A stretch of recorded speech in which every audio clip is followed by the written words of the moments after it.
Na verdade, o objetivo dessa aula de hoje foi o Rodrigo que me pediu para dar essa aula, para a gente conversar um pouquinho sobre o transtorno espectro autista. Inicialmente não tinha um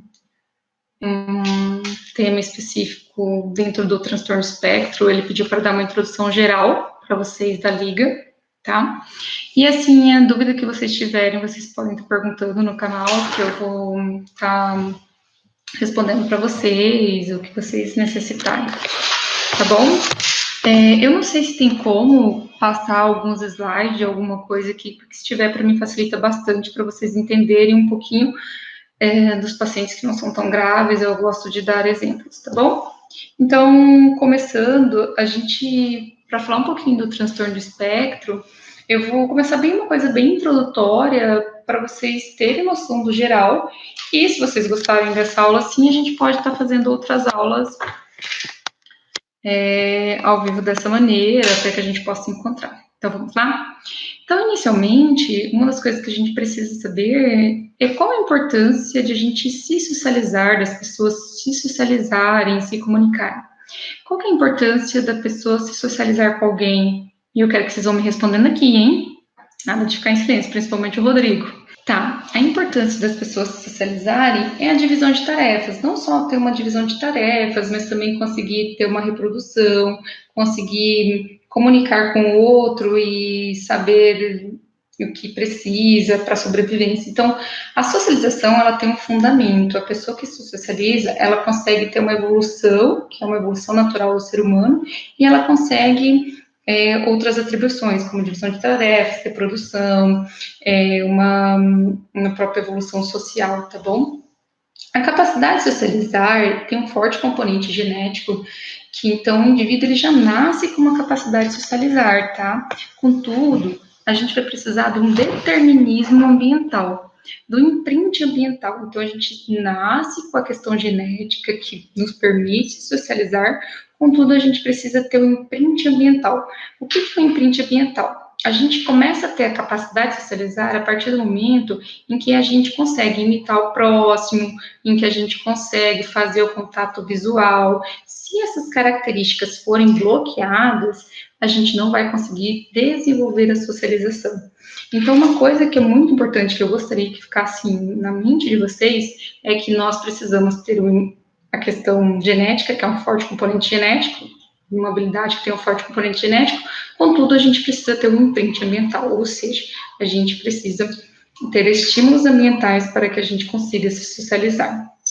Um indivíduo que não consegue fazer esse imprint ambiental, não consegue observar o meio, ou um indivíduo que tem um ambiente negligente, em que ele não tem estímulos, ele pode ter um prejuízo nessa capacidade de socializar. Então, nós chamamos isso de janelas de oportunidade. O que é uma janela de oportunidade? É quando o indivíduo, ele, principalmente a criança, até os 36 meses de vida, que é até os 3 anos, ele tem uma janela, uma oportunidade de desenvolver certas habilidades. As habilidades sociais é uma delas. Então, esse indivíduo, quando ele tem acesso a outras pessoas, ele consegue imitar outras pessoas, ele consegue fazer o contato visual, ele pode ser ativado essa capacidade de socialização. Isso não acontece sempre nesses indivíduos. Tem uns indivíduos que têm TEA, por exemplo, que tem um prejuízo em ter esse imprint ambiental. Uma criança que sofre negligência, por exemplo, que não tem estímulos ambientais de socialização, também pode apresentar sintomas de TEA sem ter o transtorno espectro autista, apenas pela própria negligência ambiental do meio que convive.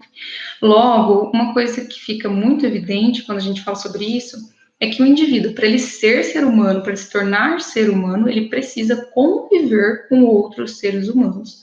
Ou seja, se esse indivíduo nascer e ficar no meio ambiente que só tem animais, ele vai passar a ter o comportamento dos animais que ele conviveu. Então, tem um forte componente genético, contudo, ele precisa ter um imprint ambiental para desenvolver essas habilidades sociais. E essas habilidades sociais estão em alta, assim, que consegue desenvolver mais precocemente, assim, que consegue ganhar essa habilidade, principalmente até os 36 primeiros meses de vida. Depois, isso já começa a ser prejudicado. Então, lembrando um pouquinho que para a gente formatar a circuitaria neuronal de um paciente que ele é autista, a primeira coisa que a gente tem que fazer com esse bebê é fazer com que ele tenha um contato visual, que ele estabeleça um contato visual com o seu cuidador, tá? O que não é muito comum nesses pacientes. Por quê? Se ele não estabelecer o contato visual passa a ser não só a janela da alma, você enxergar o que o outro está sentindo, mas também da neurociência social. Por quê? Porque esse indivíduo, se ele não estabelecer o contato visual, ele não consegue como enxergar o todo. Ele vai ficar preso a certas partes do corpo, por exemplo. Acho que agora vou ter que dar alguns exemplos para ficar mais fácil.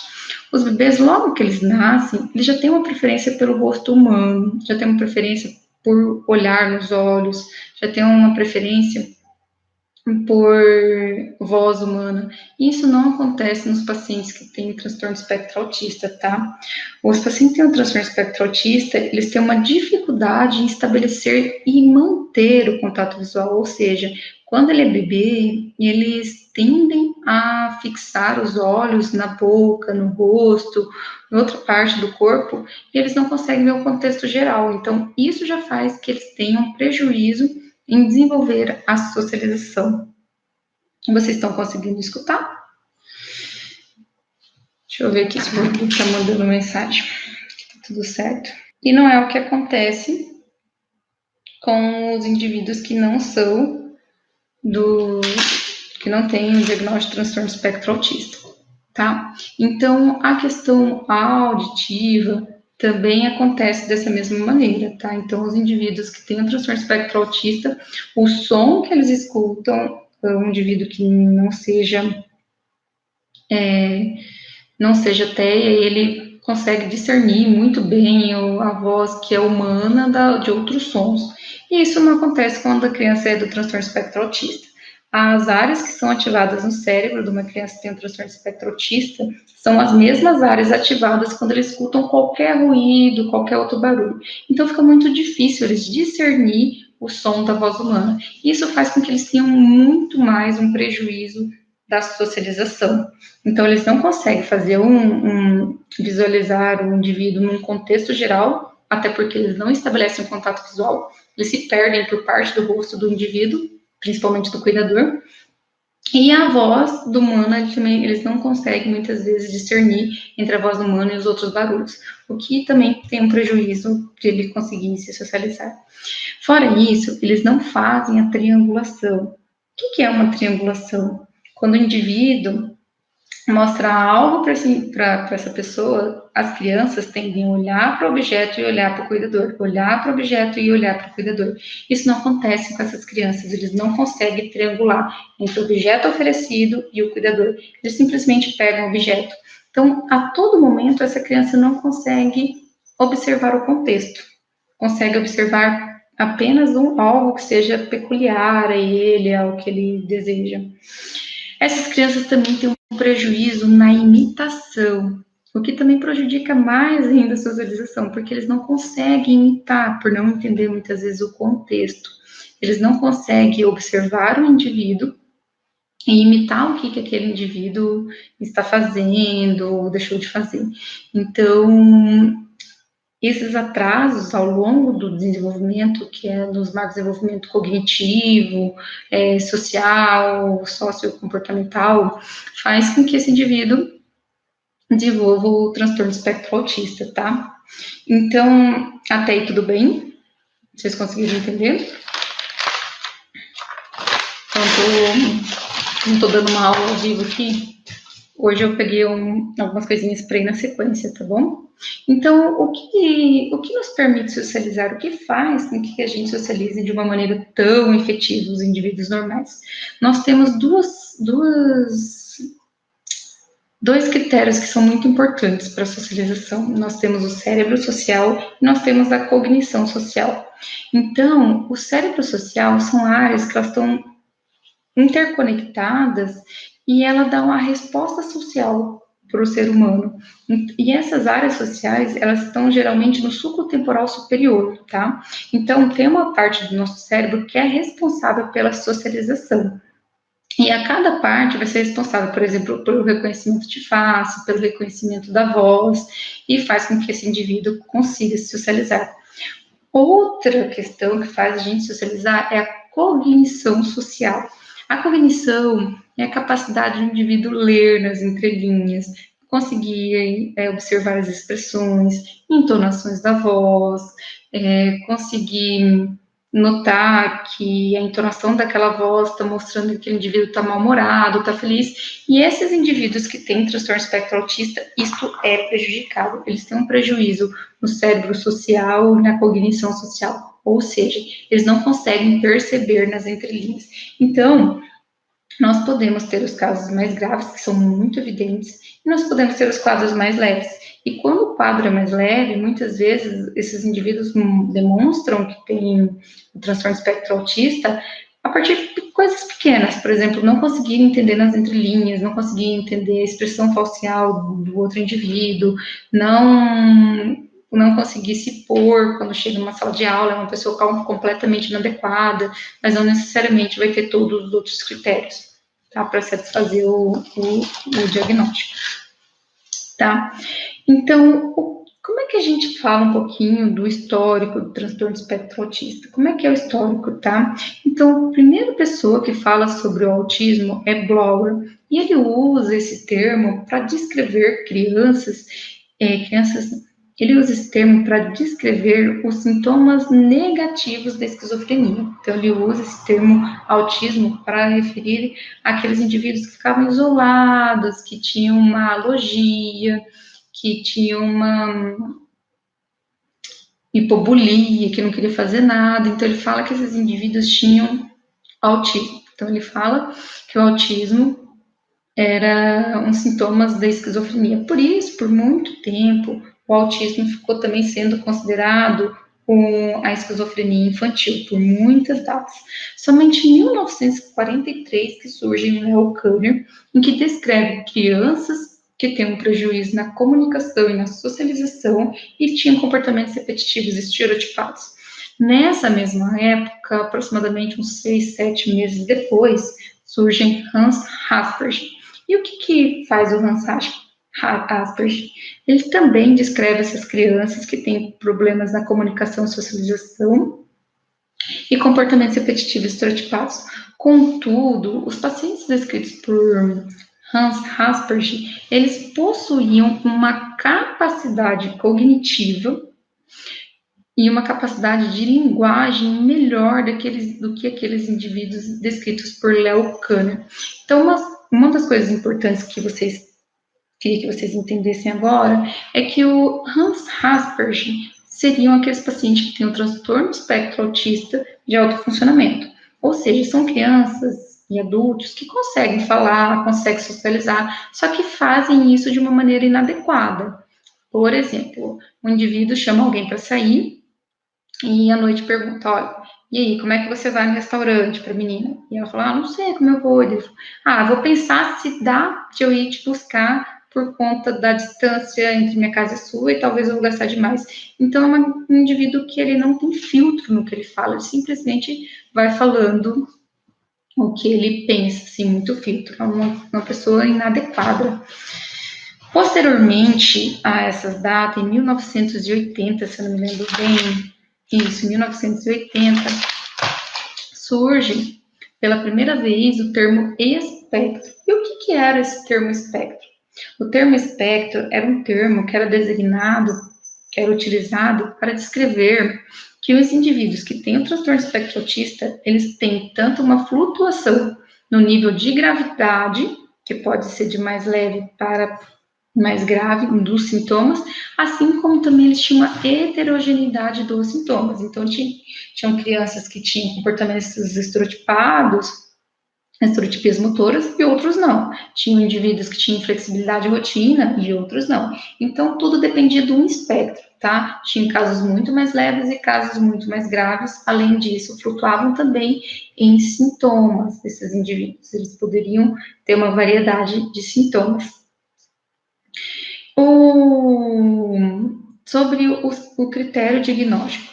Os critérios diagnósticos, a primeira vez que o autismo vem sendo descrito como autismo separado da esquizofrenia, acontece somente no DSM-3. Então, até o DSM-2, o transtorno espectro autista, ele ficava junto com a esquizofrenia, principalmente, era considerado uma esquizofrenia infantil, principalmente por esse termo que foi dito por Léo Kanner. Tá bom? E o que acontece depois? O que acontece? O DSM-3, ele fica mais ou menos semelhante ao DSM-4. Os critérios não têm muita mudança. E somente no DSM-5, que é o DSM que a gente usa atualmente, eu não sei se vocês falam muito sobre o DSM, só vou estudar o que é o DSM. O DSM é um Manual Diagnóstico de Transtornos Mentais, que foi feito pela Associação Americana de Psiquiatria, em que ele fala quais são os critérios para a gente falar que o indivíduo tem um certo transtorno mental ou não. Então, a gente usa esses critérios porque nós não temos exames.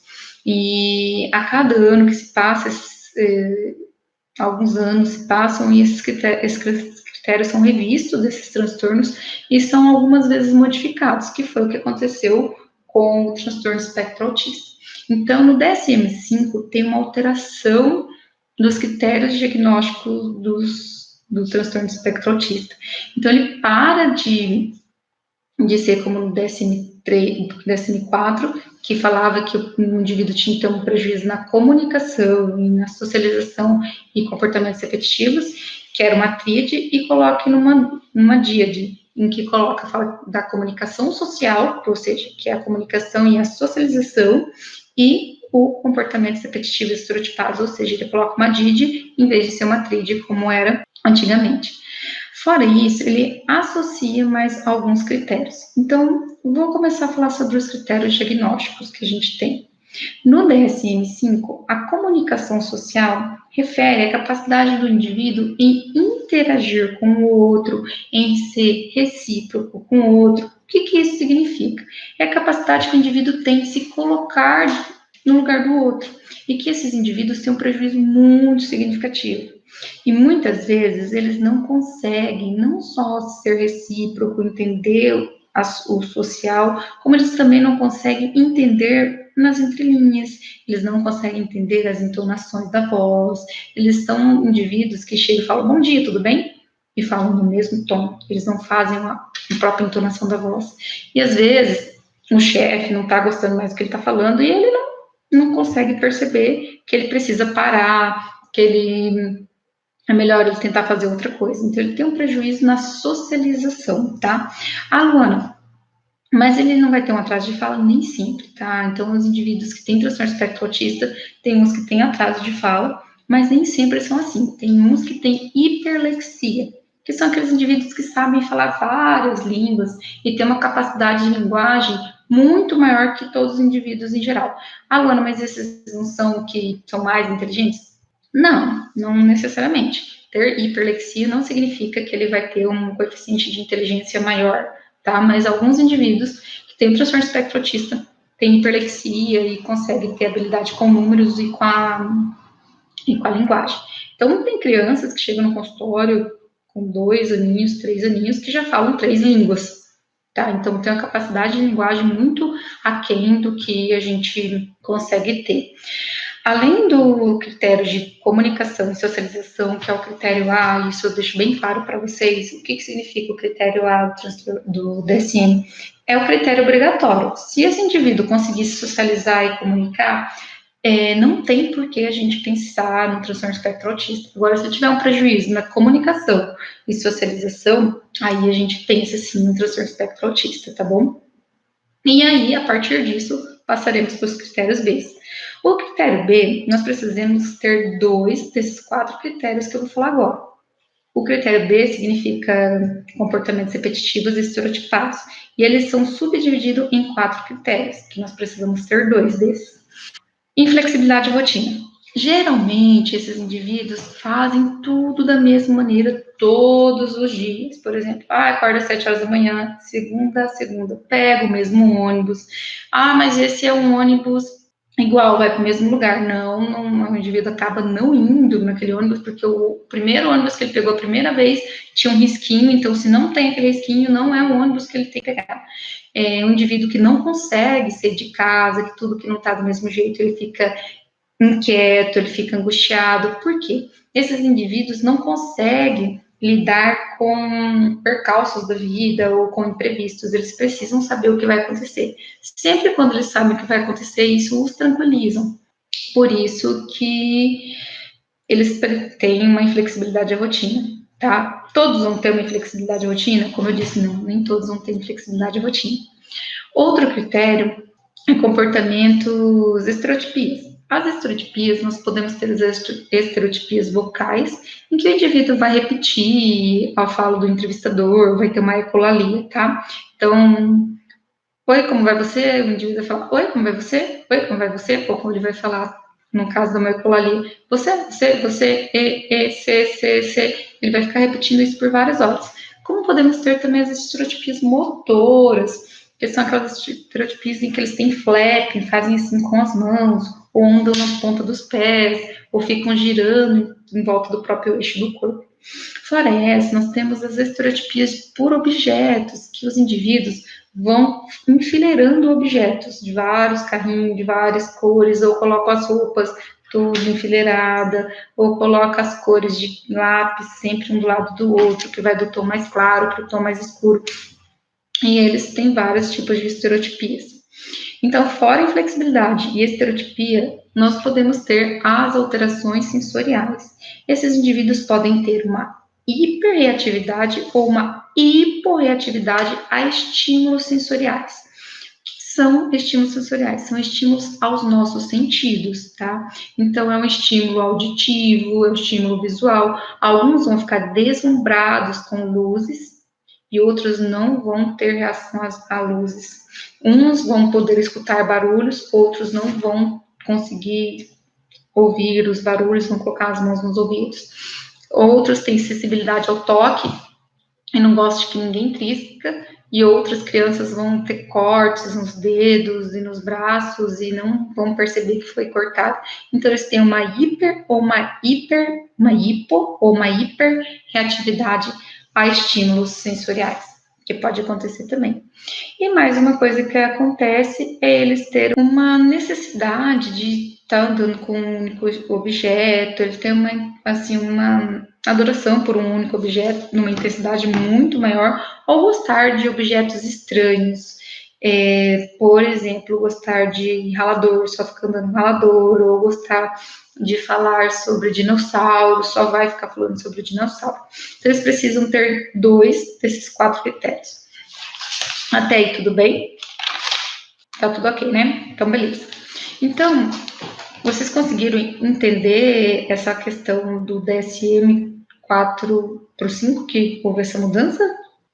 Então, só retomando, para fazer o diagnóstico, precisamos ter o critério A, que é comunicação e socialização, tá? Capacidade de interação social, e os critérios B, 2 dos 4 critérios que eu falei, tá bom? E uma das coisas que é importante vocês entenderem é que todos os sintomas do autismo vai ter uma alteração, vai ter uma alteração de... Na verdade, vai ter uma gravidade diferente. Então, nós podemos ter aqueles indivíduos que na sociabilidade vão ser altamente isolados, não vão ter comunicação com ninguém, não vão conseguir se comunicar com ninguém, gostam de ficar sozinhos. Geralmente são crianças que ficam brincando no cantinho e não conversam com ninguém. Muitas vezes são as meninas, são mais graves que os meninos. E tem aqueles indivíduos que conseguem se socializar, só que fazem de uma maneira muito inadequada. Um seriado que eu super gosto, assim, que é uma maneira de ver a socialização de uma maneira mais leve, que é o transtorno espectro autista, é o Atypical, que ele não consegue ler nas entrelinhas, contudo ele consegue conversar com as pessoas, consegue socializar, mas consegue fazer isso de uma maneira meio inadequada, ou seja, aquele indivíduo que não consegue iniciar a conversa, manter na conversa, é um indivíduo que chega e fala, olha, eu não... e aí, você gostou do que eu escrevi hoje? Não, não gostei, foi horrível o que você escreveu hoje, ele já fala tudo na cara. Tá bom? É um indivíduo que ele é meio inadequado nesse sentido. A questão da inteligência também pode ter uma variação. de gravidade, então a gente vai de indivíduos que são altamente inteligentes, que têm um QI acima da média, e podemos ter indivíduos que têm um prejuízo intelectual, que têm uma deficiência intelectual, que acontece em 50% dos casos, tá? A outra questão é a linguagem, então nós temos indivíduos que eles não vão falar, e acontece com 2, 3 anos, não desenvolvem a linguagem, até crianças que têm hiperlexia, têm uma habilidade com a linguagem semi-igual, que falam 4, 5, 6 línguas e que conseguem ter habilidades com letras e números de uma maneira extraordinária. O que é importante falar sobre a linguagem, que 20 a 25% desses pacientes têm uma regressão na linguagem. Eu vou, quando terminar aqui, eu vou falar sobre isso, tá, Rodrigo? De 20 a 25% dos casos das crianças pode ter uma regressão na linguagem, ou seja, a criança tinha uma capacidade de socialização e comunicação boa e ele passa a ter um prejuízo, uma quebra no desenvolvimento da linguagem, ou seja, ele falava bem, socializava bem, e depois ele passa a não fazer mais o contato visual e também não consegue mais desenvolver a linguagem falada, tá? Essas crianças tendem a ter o prognóstico melhor do que as crianças que nunca falaram. E 20 a 30% dos casos de autismo nunca vão falar, são não verbais, ou seja, eles não conseguem falar.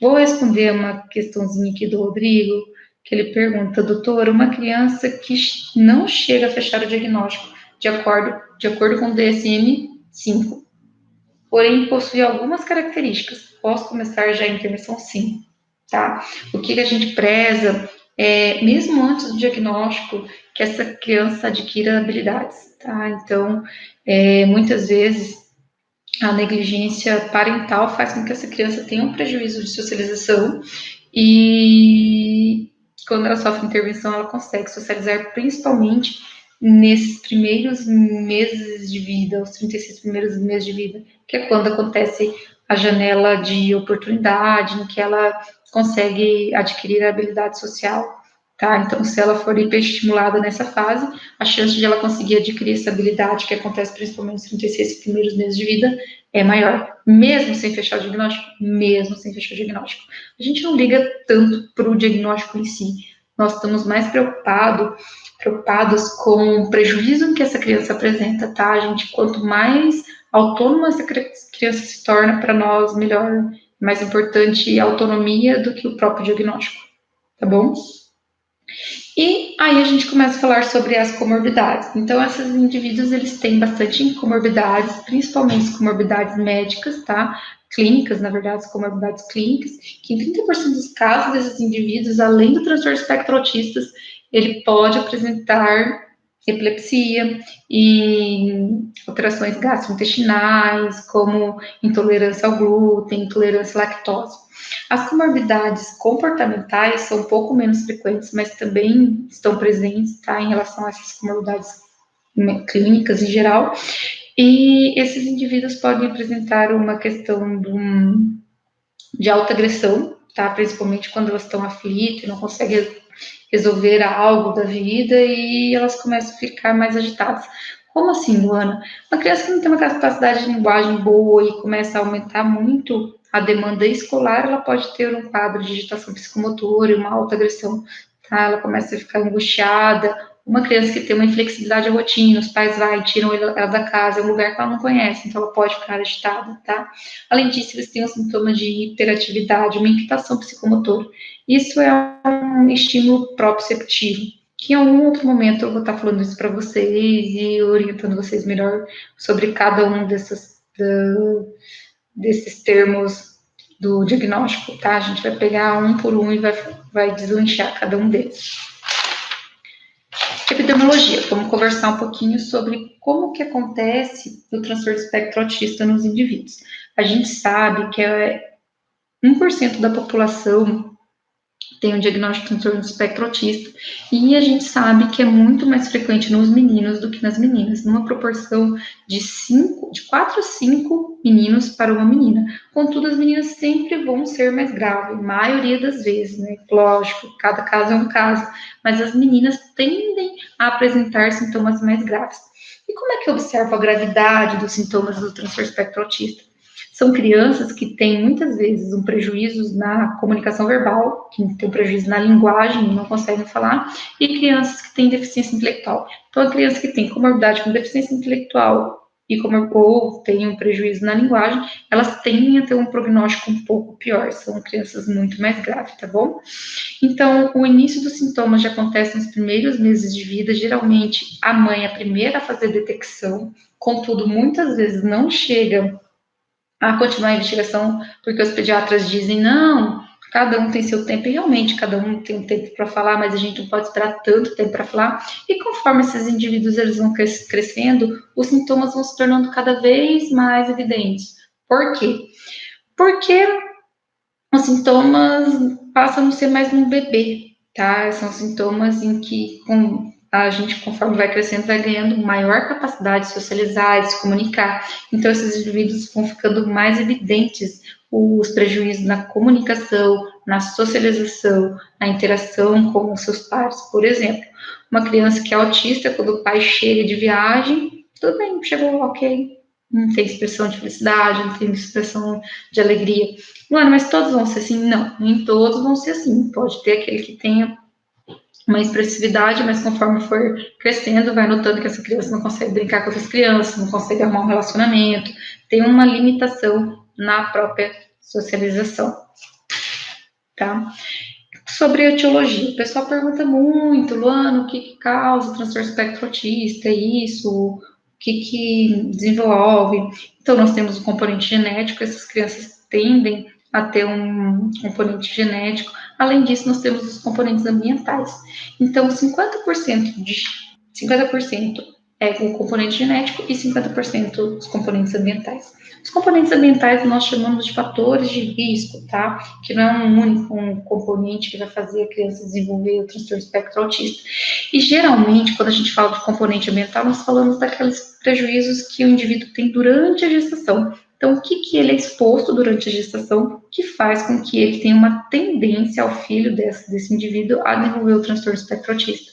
Então, são mães que são desnutridas, são mães que fazem uso de substância, são pais e mães que têm filhos com idade mais avançada, são indivíduos que não fazem uso de ácido fólico, ou são mães que fizeram uso de ácido valproico, que tem o maior risco de desenvolver o transtorno espectro autista, além da questão genética, que é necessária também para desenvolver o transtorno.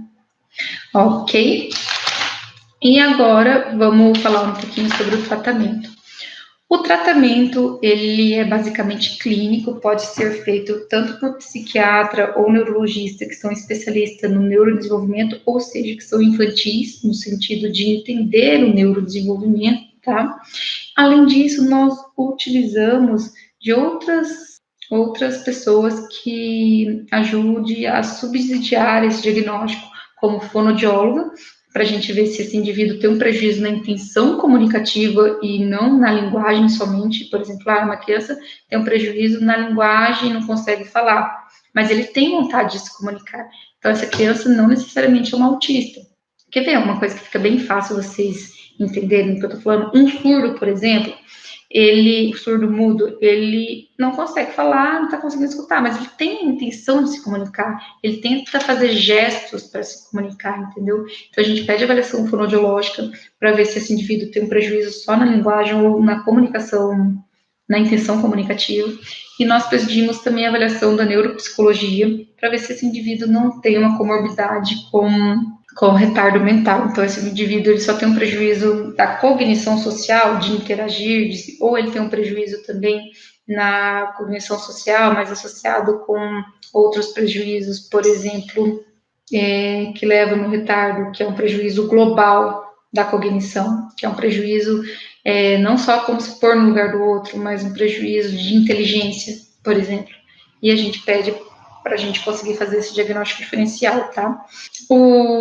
A gente solicita muitas vezes testagem genética naqueles casos em que a criança apresenta características sindrômicas, por exemplo, alargamento de palato ou a prega que o indivíduo tem no Down. Se ele tiver algum sintoma, algumas características, na verdade, alguns sinais de síndrome genéticas, nós solicitamos testagem genética pelo geneticista, mas só nesses casos.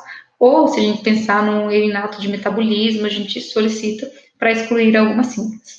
Lembrando que algumas síndromes, principalmente do X frágil, cursam com muitos sintomas do transtorno do espectro autista. Por isso que a gente solicita, tá?